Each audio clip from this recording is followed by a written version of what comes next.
Hi everyone. I wanted to do a real quick intro into the guest we have for this week. His name is Marcus Grant. He is the fantasy editor for the NFL. So in terms of fantasy football, I know there are some folks who don't want to include fantasy sports into the discussion of sports, but I think it's important given that it's a essentially $1 billion industry that is dependent on another $1 billion industry and other industries as well, right? Because now there is fantasy golf and fantasy MMA and fantasy basketball. There's all sorts of fantasy sports, and I think it's important to have that same conversation because the effects from fantasy sports, the effects of sports have an effect on fantasy sports, and now it's vice versa, right? Where we're seeing a lot of organizations like the NFL and some other organizations kind of embrace gambling and embrace this idea of daily fantasy sports and the money that's obviously there for that. Now, this week we're getting into the idea of crisis management and ethics. And I think we've seen a number of instances within the sports world to kind of highlight that. If you think about Donald Sterling with the NBA when he made those racist remarks, Adam Silver came down with one of the most harshest punishments for essentially banning him from the NBA, and eventually that led to him selling the team to Steve Ballmer.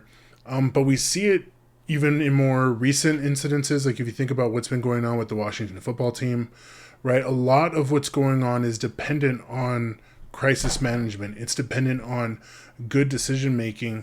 And in terms of the consequences, a lot of it is dependent on what is the history there, right? There are a number of allegations from former employees, former cheerleaders, former journalists, all that say that there was this culture of misogyny within the Washington football team.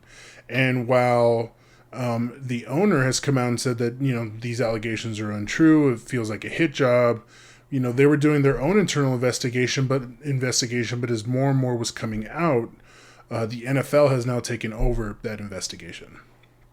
Now, when it comes to these situations, teams and organizations always have a number of things that they're thinking about. Unfortunately, a lot of that often comes down to the bottom line, right? Like, how much is this going to cost us to say something up front when we get the information versus how much is this going to cost us if we try to hide it and then it comes out later? You see a lot of this happen with teams when a player is found to be committing a crime, especially when it comes to domestic abuse, where they try to gather as much information as possible and then try to determine how much does anybody else know or how much could anyone find out.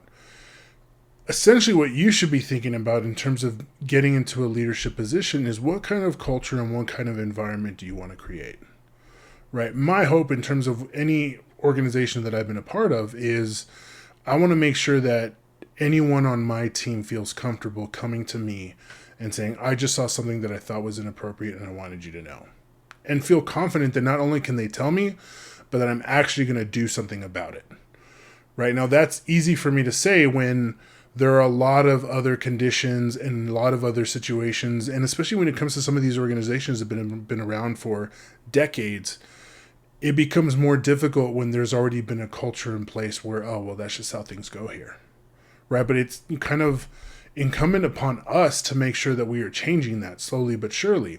Now, in addition to the bottom line, some of the other things people have to consider is, what is the general public going to think? What is the current cultural climate?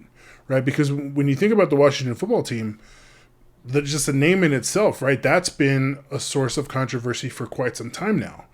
And the owner for the longest time was saying there is absolutely, Dan Snyder always kept coming back and saying there's no way I'm going to change this name.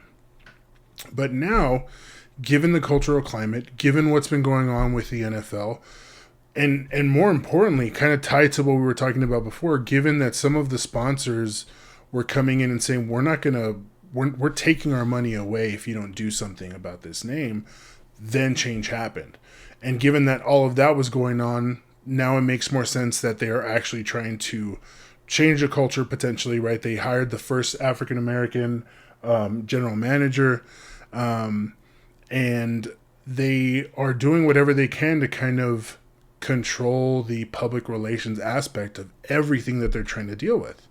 Right, and that's a much bigger scenario, but a lot of things happen at lower levels too, right? If you think about some high school coaches and what they have to deal with, local athletic directors, and the number of schools and coaches and players that they have to interact with, especially when you start thinking about parents that you have to deal with.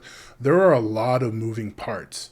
And the only way that you can really have an effect on everything is if you're really building in this culture of ethical decision making, right? Making sure that you are doing the greatest good to the greatest number of people. And if there is something nefarious going on, if there is something questionable going on, that you are actually going to do something about it. Now, I want to just preface this because the interview that I did with Marcus, he shares a lot of how he got to the NFL, but one thing that I thought was very similar to the situation going on with the Washington football team in terms of their name change is that there were some, I would say, questionable terms that were being used in fantasy football. And this season was the first time that multiple platforms, Yahoo, Roto World, NFL, all came forward and said we were going to change some of the terminology just to make the community a little bit more inclusive, and Marcus gets into that. So I'm really excited for you to hear that interview. If you have any questions about the interview, feel free to let me know. And Marcus did tell me to let you all know that his DMs on Twitter are open. So if any of you all have a question, you can go on Twitter and ask him your question.